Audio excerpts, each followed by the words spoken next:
Alright, today we're talking about Taxi Driver, and this movie is a slow motion psychological car crash. Robert De Niro plays a Vietnam vet who drives a cab through 1970s New York like it's hell with streetlights. This city is so messed up and depraved that it turns him into a one-man army against scum. And this movie is soaked in filth, loneliness, and the slow rot of American society. And you got Travis Bickle. He's not an antihero, he's not a villain, he's us, stripped down and left to stew in his own bad thoughts. This movie didn't just reflect its time, it shined a light on a loner male's descent into madness. Movies like Fight Club, Joker, American Psycho, they all owe their souls to Taxi Driver.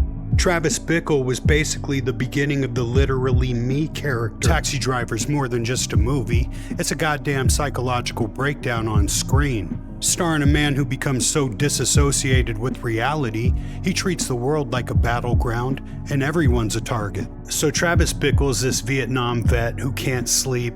He's the guy that doesn't know how to be around people, but desperately wants them to notice him. He signs up to drive a cab because he has nothing else. He works nights, not because of insomnia, but because the daylight burns people like him. The city's diseased, in his words, and he thinks he's the cure. But he's so self-righteous he can't see that he might be the problem. But what he really is lost. He's disconnected, emotionally castrated, spiritually bankrupt. He journals like a guy who's trying to sound deep but can't get past 6th grade literacy. He sees the world as corrupt but not himself. He sees women as pure angels or dirty whores. There's no middle ground, and that's the problem. In his spare time, he goes to the adult theater. His whole sense of relationships or companionships is completely distorted, and you can see when he tries to talk to girls. And then you have Betsy, which is Travis's unicorn, but he completely fumbles the bag.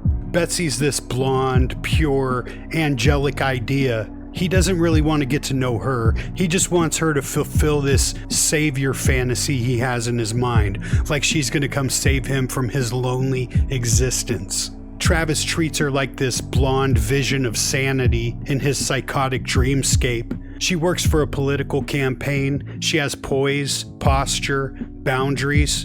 And Travis doesn't just admire her, he mythologizes her. He watches her from afar like she's a painting in a museum and says she's clean and too good for the city she lives in. And Travis doesn't fall for her, really. He falls for what she represents: control, class, meaning, purpose. She's his North Star in a city that's sewer rats and neon slime. And when he approaches her, credit to Travis, he handled it like a boss. He walked up in their campaign room full confidence, dissed the jabroni that was sitting next to her to his face, and she liked the balls on Travis. He had a lot of nerve to just walk in there and flex on her like that. So she had the wrong idea about him from jump. She was just so taken aback that this man would have the balls to step to her like this in front of everybody. She was immediately intrigued, but naturally apprehensive. And Travis starts rambling about how she looks lonely and how he knows how she feels, but he's projecting. She isn't lonely. She's just sitting at work. Travis needs her to be lonely because then he can swoop in and fix her. So she agrees to get coffee. Maybe she's flattered. Maybe she pities him. Maybe she's bored, but for one brief moment, Travis thinks he's touched Grace. And then he does the most Travis Bickle thing imaginable. He takes her on a date to a porn theater. Man, this is the ultimate flub of all flubs. She shows up looking great, not even wearing a bra. I mean, look at her. Oh my lord. She's ready to go. And Travis's dumbass decides to make the worst first impression imaginable. Let's go see Debbie Does Dallas.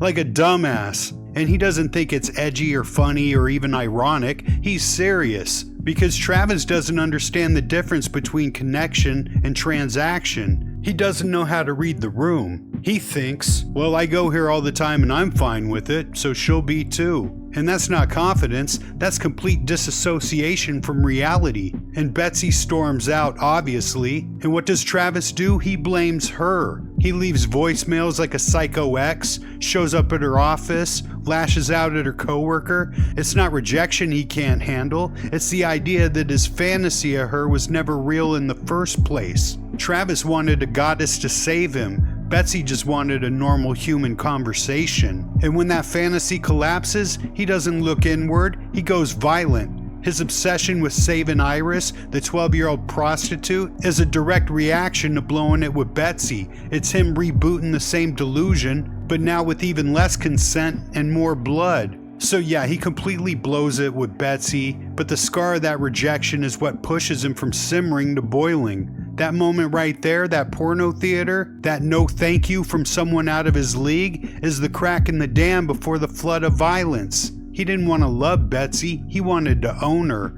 And after Travis gets dumped by Betsy, he cooks up this insane revenge plot to go and kill her boss, Charles Palantine, the guy running for president.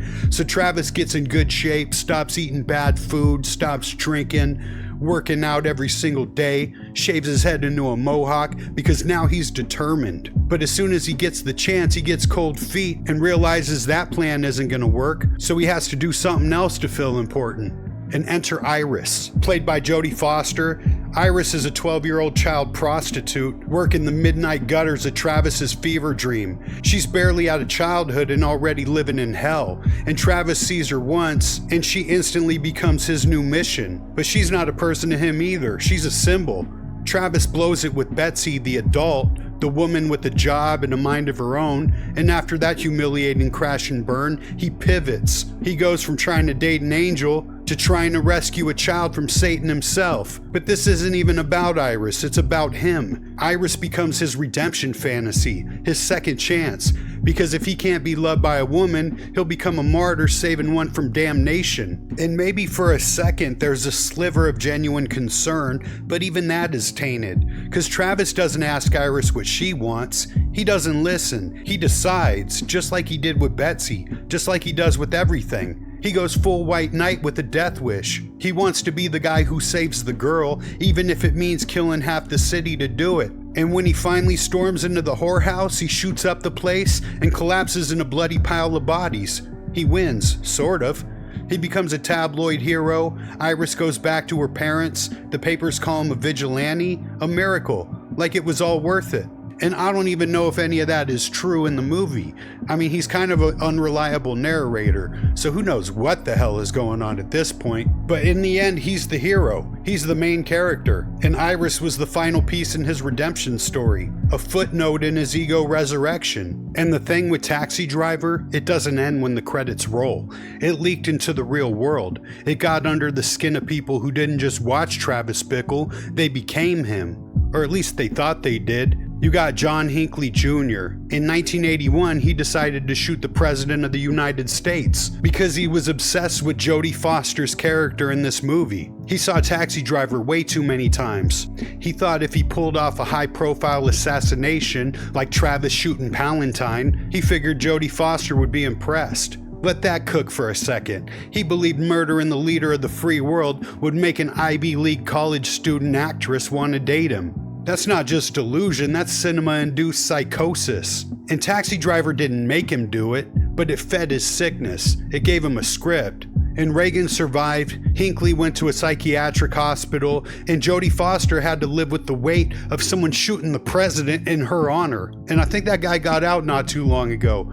I don't know, that's some weird ass shit. You should keep his ass in jail. And of course, you got the legendary punk band Jodie Foster's Army. They're from Arizona, where I live, and actually my mom's ex-boyfriend grew up with one of the dudes from there, so every time I'm around the dude, he can't stop bringing up, oh, I know JFA. which is pretty cool. And the idea of the band came from the whole frenzy of the shooting. The fact that someone could watch Taxi Driver and want to go shoot the president. This movie didn't just inspire films, it inspired punk bands. Give a man enough loneliness in a mirror and he just might think the world's begging for a bullet. And Robert De Niro killed his role. It's one of his most iconic roles. And he was coming off the heels of The Godfather 2, where he won an Oscar.